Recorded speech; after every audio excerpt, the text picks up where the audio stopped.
Think of all the times you've used words today in your thinking, in your conversations. Now imagine if your use of words was limited to only what you've read. You could read the business section of the morning paper.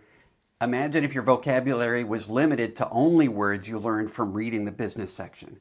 How horrible a life that would be. You couldn't tell anybody the story about what happened on the train on your way to work this morning. You could never tell anyone how you felt about your day. I think we can all agree that this would be a limited and boring life. Well, if your focus is only to read music and not to learn to really play music, your music, the world would feel pretty dull. Music is not about reading music, it's about feeling. In the same way, the world is not about discussing only the newspaper's business section. It's about expressing a wide range of concepts, emotions, and stories. Our course is about helping you express your unique form of music. You don't need to learn how to read music. Piano teachers often believe that reading music is difficult and important, so you have to start learning it early. The problem is that if you're trying to learn to read before you have a vocabulary, it can be really difficult to focus enough on learning the vocabulary. This is why children's books are written using mostly words children are familiar with. Not a lot of books for 5-year-olds dealing with tax policy or existential angst. Occasionally, kids might use letters to sound out a word, but generally, you're reading words, not letters. Acquiring a music vocabulary is a big job. By the time you were 1 year old, you had heard thousands of words being used creatively by people around you, and those words became your words. But with music, you might go an entire lifetime and never hear people around you creatively using the vocabulary of music. If you want to know more about the vocabulary of music, check out the video on this page called Audiation. But for now, let's talk more about what it means to read music. You'll be reading a note that looks something like one of these. The note consists of a note head like this, and it may or may not have a stem attached. The stem may or may not have flags or beams attached to it. A note might be rotated 180 degrees like this. Keep in mind that that's already a lot of details. And even though we're talking about reading music, nothing we're talking about so far is music. Music is sound organized in time, patterns of pitches combined with patterns of rhythm. That being the case, these notes we're talking about have to pull double duty. They show information about both pitch and timing. Both of these roles are equally important, but we can only talk about one thing at a time, so let's talk about pitch first. Pitch just refers to the kind of sound you're producing with your voice or other instrument. We call pitches high or low, even though those words are kind of an arbitrary way to describe them. On the piano, the keys here to my right produce what we call high pitches, and the keys on the left produce low pitches. So piano keys produce a certain pitch, and those note heads we talked about indicate a piano key to play. How they do that depends on where they're placed on a staff. But to understand what that means, you have to know the clef, which for piano music is usually a treble clef or a bass clef. And usually we'll have two staffs joined together like this, a grand staff. Every line and space in this grand staff indicates a white piano key. In the United States, where I am, we name them with letter names, A, B, C, D, E, F, and G. You may want to pause to take a look at this, but you don't have to memorize it to continue with the video. And then there's a do signature, usually called a key signature, that further refines what the note head is telling you so you know exactly which key on the piano is meant by the note you're looking at, including whether it's black or white. Because remember, a letter name by itself refers to a white key. The key signature will show you which notes of which scale you're going to use when you're playing. For more information about scales, be sure to check out the video on music theory. For example, if you see this key signature, it means to use F sharp, not F. And C sharp, not C. If you don't know what a sharp is, that's okay. I'll be explaining that very shortly. In other words, you'll be using the piano keys from the D major scale. D, E, F sharp, G, A, B, C sharp, and D. Check out the music theory video for more about major scales. Most teaching methods try to make you count the number of sharps or flats in a key signature and memorize the order they come in.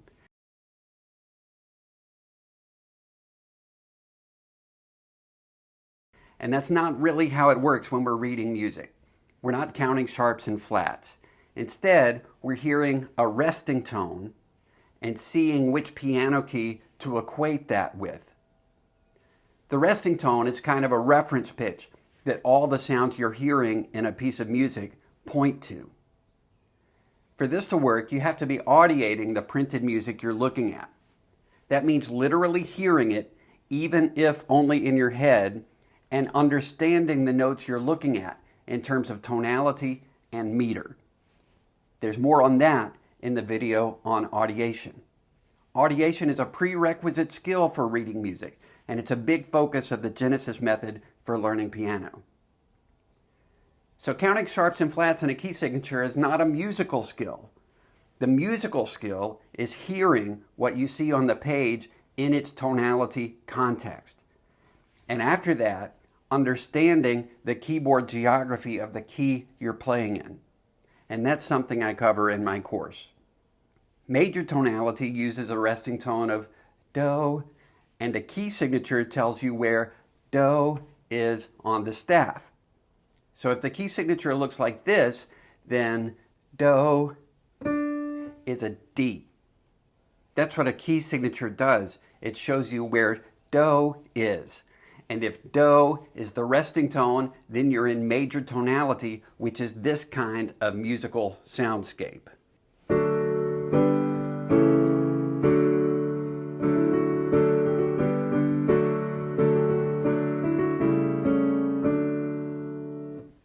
But a key signature doesn't tell you if Do is the resting tone. For that, you have to use the context of the actual printed music you're looking at. You have to hear it. For example, if you're in minor tonality, the resting tone is La.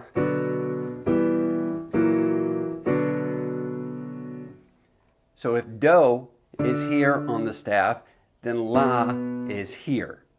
That's B minor. So it's important to remember that the key signature doesn't tell you much unless you're also looking at the actual notes in the music. You have to understand how those things sound together in order to read music. But back to our example. B minor uses the same piano keys as D major, just with a different overall sound. D major sounds like this. B minor sounds like this. So B minor in this case is called the relative minor of D major. And I talk more about that in the theory video. Or it could be E Dorian. Or G Lydian.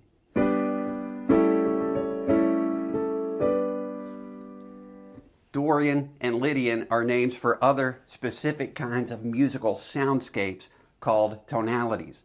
And in this case, they all use the same piano keys, just with a different reference pitch, a different resting tone. The first key signature most people see is the key signature for C major, which has no sharps and no flats, which doesn't mean it's not a key signature. It's just a key signature that indicates only white keys, like the C major scale when you're in major. Or the A minor scale when you're in minor.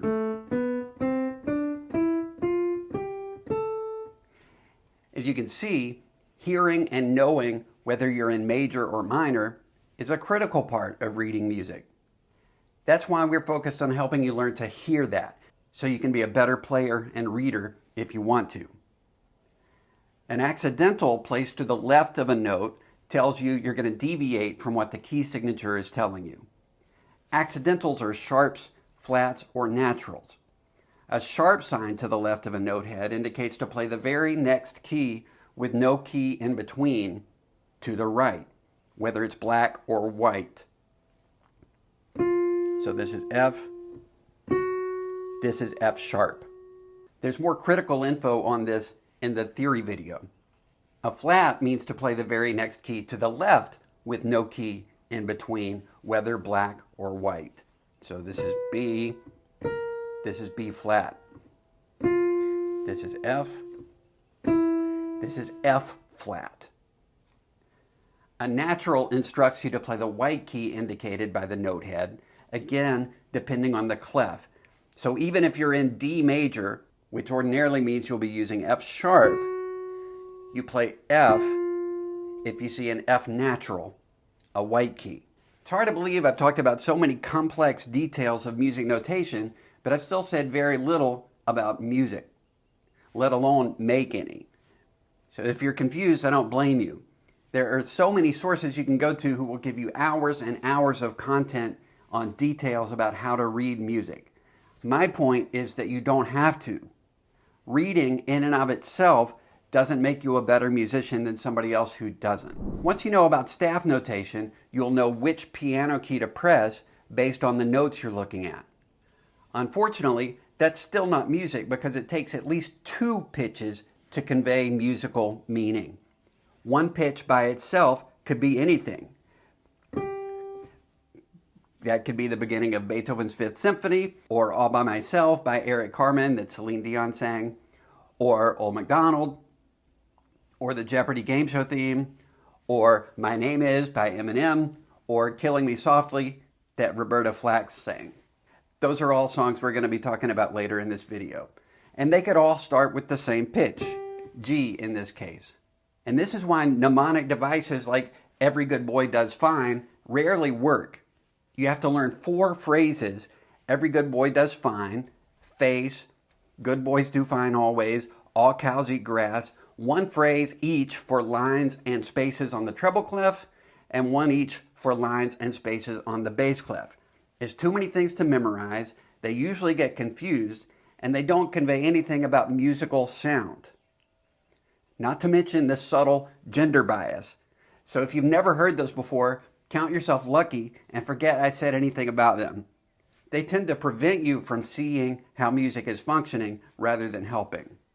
But once you have at least 2 pitches, your ear and mind will automatically start to place them in a context. That context is called a tonality. And I talk more about the importance of context in the Audiation video. And those musical patterns of 2 or 3 or 4 pitches are called tonal patterns. Now we're getting closer to recognizing those songs I was talking about earlier. Here's one version of what the tonal patterns that start each of those songs looks like in music notation. Bum, bum, bum, bum. Bum, bum, bum, bum. Bum, bum, bum, bum. Bum, bum. Bum, bum. Bum, bum, bum. Bum, bum, bum. Bum, bum. Bum, bum. Bum, bum. Bum, bum, bum. Bum, bum.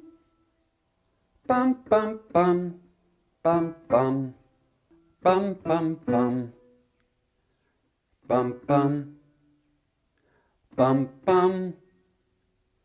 Bum, bum, bum. Bum, bum, bum. Bum, bum. Bum, bum, bum. Bum, bum, bum. Bum, bum, bum. Bum, bum. But we still don't have any rhythm, and we'll come back to that in a few minutes. Reading music usually doesn't mean naming each note and then finding its corresponding piano key, any more than reading a book means sounding out each letter. Instead, it's recognizing those tonal patterns, hearing them in context of tonality, and then playing those keys that produce those musical sounds. In a way, this is similar to how you read text. You don't read letters, you read words, and you hear those words in your head as you read them, whether you're reading out loud or to yourself. So I just want to reiterate, if you're not learning to hear music you're trying to read, you might not be learning to read. Reading music is complex, but it doesn't have to be complicated. People have been making music since the beginning of people. And how did people learn tonal patterns before there were instruments to play on? The same way they do now, by singing. Singing is the way to build your own personal understanding of pitch relationships. In the beginning, there was no music notation, but there was music all over the world in every culture. Before there was an alphabet, there was language. Before there were quarter notes, there was music. In the beginning, you created music, and it was good. Learning a music vocabulary from singing enables you to bring your understanding to a printed piece of music. Don't you think that makes things easier than looking at sheet music as if it's imposing music on you rather than just a tool to help you express what you want to express musically? When you read a book, you already know most of the words, right? Strategically singing tonal patterns is how you develop your music vocabulary so you can read music more effectively and have more fun doing it, if that's what you want to do. There are so many incredible musicians like Jimi Hendrix or Paul McCartney who don't read music at all. And people often sound surprised when they hear that, like they made great music despite not being able to read music. Poor Paul and Jimmy. The truth is, they made great music because they were unencumbered by feeling the need to read music. They didn't need to read music because they were so busy making it. Okay, now we're halfway done learning how to read music because music isn't just about locating a key, it's about placing that sound in time. In other words, it's not just what key you play, it's when you play it. And that's where different kinds of notes come into play. Quarter notes, half notes, whole notes, eighth notes. That's what we call them here in the States. Other parts of the world have different names for them. At some point in your life, you might have heard that a quarter note gets one beat. Unfortunately, that's rarely true, and practically speaking, it's fairly meaningless. For one thing, music needs two kinds of beats to be felt as music. Let me show you what I mean. Listen to my metronome producing a consistent click. Not really musical. On the other hand, if we think of these as big beats, we can add little beats. And then we're starting to feel a little something, like this. Ba, ba, ba, ba, ba, ba, ba, ba. We'll call that duple meter, 2 little beats per big beat. Or this. Ba, ba, ba, ba, ba, ba, ba, ba, ba, ba, ba, ba. We'll call that triple meter, 3 little beats per big beat. Once you've established a meter, then you can lay a rhythm over those big beats and little beats. And that's what you'll be reading when you're reading music. Not single notes, but rhythm patterns like this. Ba ba ba ba ba ba ba ba ba ba ba ba. And rhythm patterns can be notated in different ways. What I mean is, that rhythm pattern I just chanted might look like this.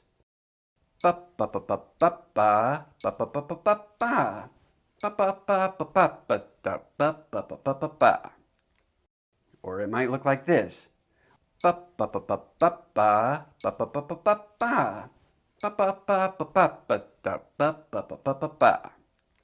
Or it could even be notated in other ways. So reading music isn't naming a particular type of note, it's understanding relative note values in the context of a meter. Returning to those song examples we were talking about earlier, here's one way you might see the rhythm patterns from those songs in music notation. Ba ba ba ba, ba ba ba ba. Ba ba ba ba ba ba. Ba ba ba ba. Ba ba ba ba ba ba ba. Ba ba ba ba ba.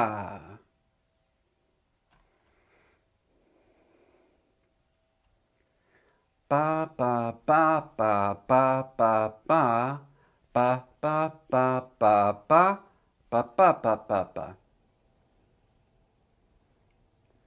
Ba ba ba ba ba ba ba ba ba la ba ba ba. Ba ba ba ba ba ba ba ba. Ba ba ba ba ba ba ba.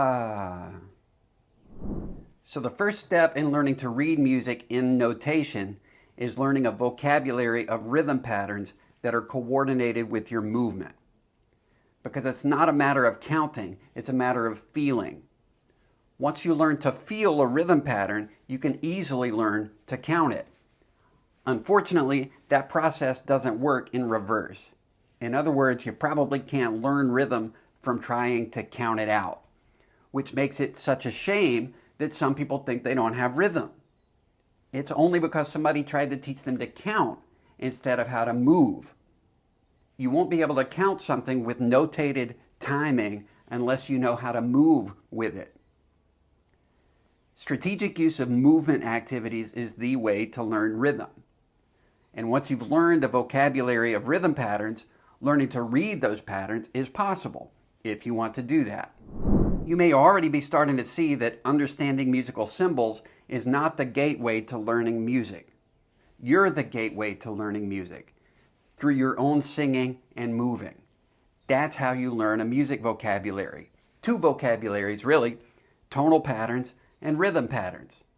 The way you combine those can't be taught. It's part of your unique musical understanding.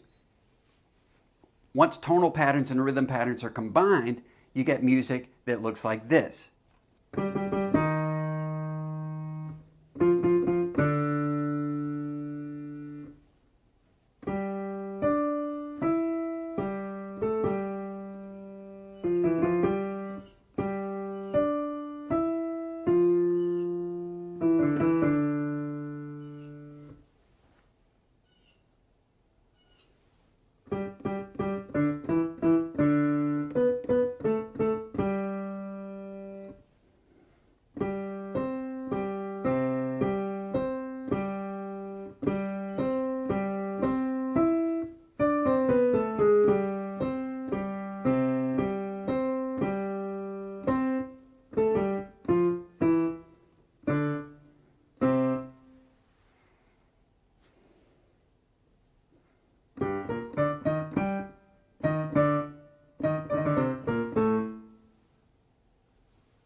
And as you learn how to understand how tonal patterns work in context of a melody, you can make sense of other notes happening that support the melody, like these chords.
This is exactly what you'll be learning to do with the Genesis method. When I'm reading music, it's not like I'm thinking it's important for me to reproduce the notes on the page accurately. My goal is to create the sounds I'm hearing in my head based on those notes that signify those sounds. The notes on the page are just a tool. We play music, not notes. Trying to learn music reading first doesn't help you learn quickly. In fact, it's a limitation. Take a song like Old MacDonald. You just saw it written in music notation. Now, this may be Old MacDonald, but Old MacDonald doesn't have to be this. This doesn't fire your imagination to think of all the different ways Old MacDonald could be. You can make changes. You can play it in different ways.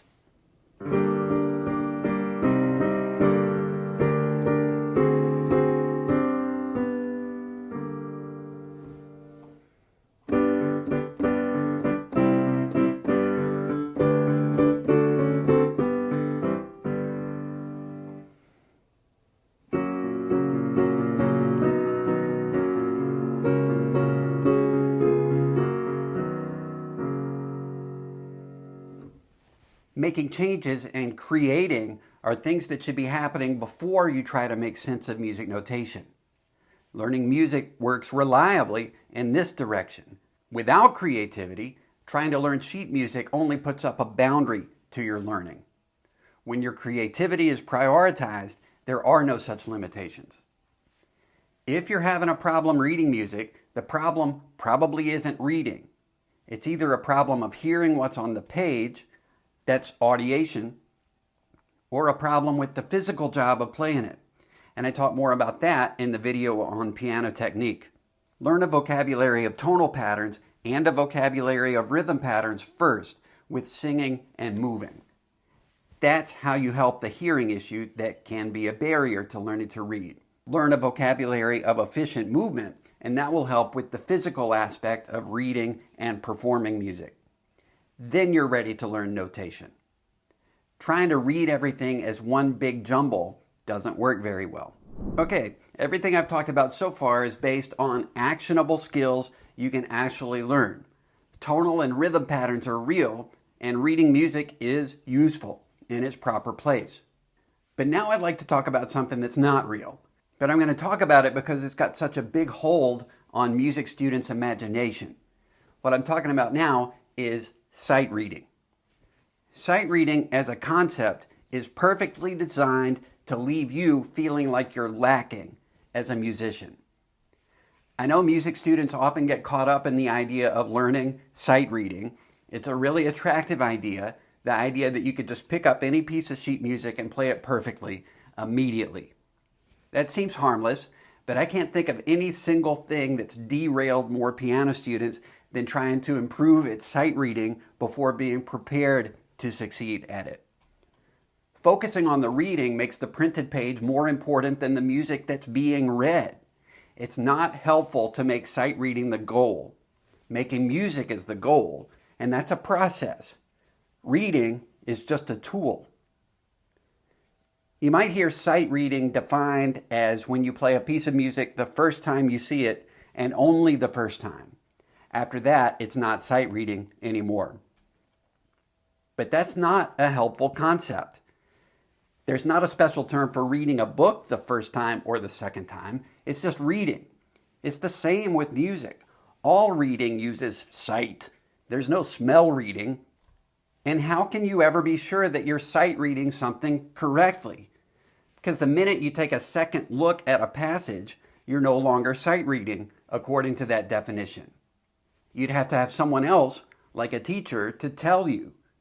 But then that feeling of always being judged for your performance doesn't help you find your own voice as a musician. It prevents that from happening. You're constantly second-guessing yourself, and it's hard to find your flow in that scenario. You might be thinking that reading music is your gateway to improving as a musician. A lot of people think that. And music teachers tend to fan that flame. Music teachers often tell students you need to practice your sight reading every day so you'll get better. Unfortunately, that's usually not the case. If the vocabulary isn't there, it doesn't work. And then they might tell you, you just need to practice your sight reading more. But it just becomes more and more futile and discouraging. It doesn't set you up for that positive feedback loop you get when learning is clicking. I remember when I was a kid and somebody gave me sheet music for a Bruce Springsteen song. The problem is, and this is still true today, when popular artists are creating music, they're not thinking about what the music notation looks like. They're too busy creating the music. The result is, when it's notated, that music looks incredibly complicated. But when you listen to it and sing it and move to it, you know how it goes.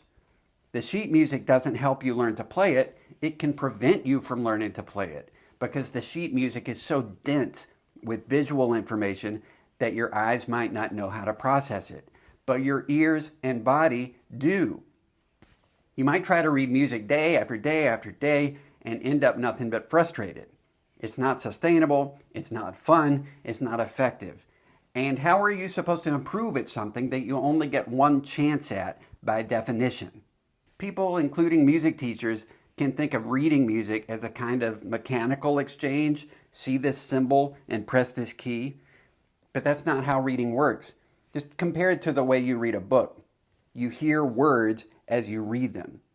It doesn't have to be out loud, but you hear them and you respond to them, maybe emotionally. Reading a sheet of music is practically impossible if you haven't learned to hear and understand what you see on the page. You read ideas, not symbols. And you might be thinking reading music is so complicated, so I better get a head start on it. Maybe try to learn the visual symbols simultaneously while you're starting to learn your rhythm and tonal pattern vocabulary. But that just doesn't work well. Once your visual processing gets involved, it tends to take over. You need all of your musical intelligence and imagination to build your sound vocabulary. Reading gets easier when you put it off, as long as possible. The effective path to learning reading is to learn that music vocabulary, as well as a movement vocabulary that will allow you to find those patterns quickly and efficiently on your instrument. If you want to know more about that, please take a look at the technique video on this page. Sight reading is not a magical skill. Thinking of sight reading as a separate skill from reading won't help you learn to read better. It will burn you out and make music joyless. The minute thinking about reading becomes a stressor, step back and sing, move, and play. Music notes aren't music. Musicians turn notes into music. We're going to teach you to be musicians. We're not going to teach you to be professional music readers. That's not what we're about. There are plenty of courses out there trying to do that, but not this one. I know there are schools of thought out there that will fight me tooth and nail about this, that sight reading means reading something the very first time you see it. And it's such an important skill, and you need to practice it every day. You might even be subscribed to that school of thought, but as far as I'm concerned, this experiment has been done. Music classes have been pushing reading first for decades, and the result is lost generations of musicians. Listening to good reading is indistinguishable from listening to good playing. Good reading is good playing. Focus on the playing, not the reading. There are books available for sight reading training, but what are the adults doing who had that training when they were kids? From what I've seen, they're not doing much music reading. I used to teach that way too. Trying to learn sight reading often just results in confusion. Let it happen if it happens. And if it doesn't, that shouldn't impinge one little bit on your growth as a musician. Learning audiation first results in musical skills, including reading, if you need to do that, and if you keep it in your proper place, after listening and performance skills. I've just got one more thing to say about sight reading, and it's this. Sometimes I hear people say sight reading and playing by ear are opposite skills, like you're going to have one or the other, but that's not how it is. There would still be music if nobody read music, but all music is playing by ear. Even readers need to hear what they're reading. There's no music that shouldn't be playing by ear. I'd like to see you prioritize creating music the way people usually do reading music. Instead of saying, I just want to learn to read music, think, I just want to create music. Instead of thinking, I need to practice my sight reading, think, I need to practice my improvisation. And I'm not only referring to jazz. But focusing on reading often leads to discouragement and loss of interest. But creating always leads to investment and interesting music. You learn about yourself and you learn music in the best ways. Learning to create music opens you up to possibilities. Focus on reading too early chokes possibilities off. Remember, this is important for your journey. And learning music is your journey, not mine, not your teachers, not your parents, and not whoever wrote a piece of sheet music you might be looking at. Learning to create has a possibility of preparing you to learn to read if you want to. Because even if you're playing music someone else wrote, you're still creating music in the moment. But putting reading before creation does not lead to the same growth. Instead, it can lead to stagnation. When you're ready to read, that skill can happen because the groundwork has been laid. Laying the groundwork means singing, moving, improvising, and building your tonal and rhythm pattern vocabularies. That's what the Genesis method is all about. Reading is a tool. Music is the focus. When reading is the focus, you get neither. You might have heard of lead sheets as a simpler form of music notation that allows you to get to playing chords quicker. And I know lots of people use YouTube tutorials to learn music, or falling bars software like Synthesia. These might be useful tools in the short term, but ultimately you run into the same issues as with sheet music. You're probably not learning music. You're only learning to follow instructions. And you're focused on visual processing instead of listening. You're capable of so much more. I'm all for using any helpful tools that are available, but the first and best tool you have is your audiation. Learn that first, and then resources like lead sheets or YouTube or Synthesia can be useful. Your mind, your body, your voice, they come first. And that's why we train your audiation first. Before I wrap it up here, I just want to reiterate that learning music has to be fun. Yes, there's work involved, but it has to be fun work on some level. It's really easy to let frustration about learning to read music overshadow that, and I don't want you to fall into that trap. It's important to have some perspective about reading, because learning reading doesn't click for everyone. If it's not clicking for you right now, don't try to force it. In no way should that deter you from continuing to learn and enjoy playing. Remember how I said difficulty reading can be an issue with hearing or an issue with technique? If you find yourself stuck learning to read, try stepping away and listening to more music that you love. Sing along and move with it. If you're listening and moving, you're learning. And the flip side of valuing sight reading too highly is that there's also great value in spending time with music that you love. Whereas sight reading is one pass and you're done. Sometimes I hear students struggling to sight read music and I wonder, do you even love the music that you're trying to read? For me, reading music I don't love is physically painful, and I'm thankful I don't have to do that. If you don't like the music you're trying to read, you can step away at any time. You don't get extra points for struggling. Music teachers sometimes advertise about music reading skills when what they mean is that they'll tell you the letter names of the notes on the staff and what a quarter note means sometimes. But as you've learned, notes are meaningless without context. That's not reading. That's a bill of goods. And it might take a couple of years, but eventually you might lose interest with little in the way of musical skill to show for your time. That method results in reading skills for a tiny minority of students, which depends more on how those students are wired than the teaching. We can't afford for you to be one of the thousands slipping through that giant crack. We need your musical voice. And it doesn't help that conservatories might do a great job of turning out music performers, but I think they leave a lot to be desired in terms of preparing teachers who are ready to help students based on the best up-to-date research. Students graduate from conservatory and their mind is on what they learned last year, not how they first started learning music when they were young children. That was certainly the case for me when I graduated. But learning to teach requires that we understand how you learn music, and that's as complex as learning an instrument. Conservatories can help more with this, and you can help nudge them to do that by understanding the importance of audiation and looking for audiation everywhere you look to learn music. Whether you're looking to learn for yourself or if you're a parent looking for lessons for your child. I respect that teaching is hard and making a living is hard.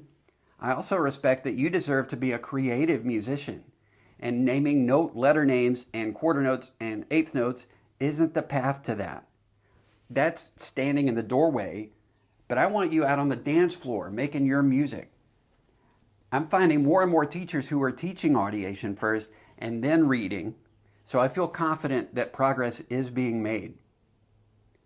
It also doesn't help that with the advent of the internet, sheet music has never been more easily available than it is now. But as music sheets are more and more accessible, their quality is getting worse and worse. There's often no editorial control, so the internet is full of sheet music that's practically unreadable. They don't make any musical sense, and they're often created in a computer literally unplayable by human hands. When you try to read them without audiation skills, you end up completely lost. So the quality of sheet music is going down, even as in the minds of people who want to play music, the importance of sheet music is going up. And there still aren't very many teachers who have learned to teach audiation, which is the only tool to help you make sense out of lousy sheets. Although I believe the tide is turning on that. In some circles, music education has turned into notational gatekeeping, keeping you from learning music instead of inviting you in.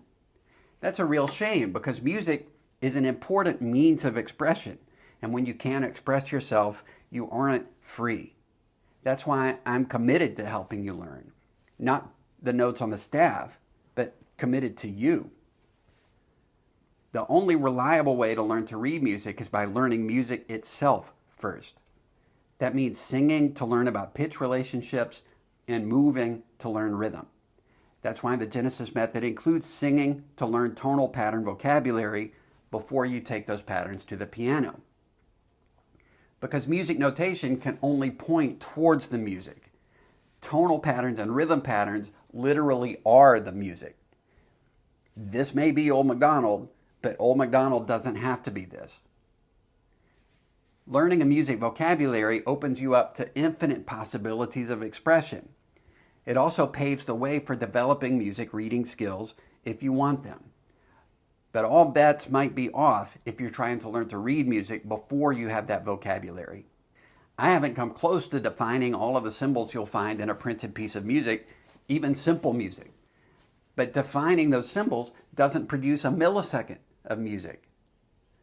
On top of that, you're not required to read music. Software keeps getting better and better at doing that realistically. But that's okay because you're more than a glorified Kindle for music. Music is expression, and music is communication. In other words, the value of your music is not that you've read it. The value of your music is your individual thought, skill, and expression. The value of your music is you. This is your journey. The greatest mistake in modern music is teaching you from a young age that your music comes from sheets. It doesn't. Your music comes from you. Your music genesis is you. Performance skills need to be in place before reading music notation will make any sense. So that's what we're going to help you with.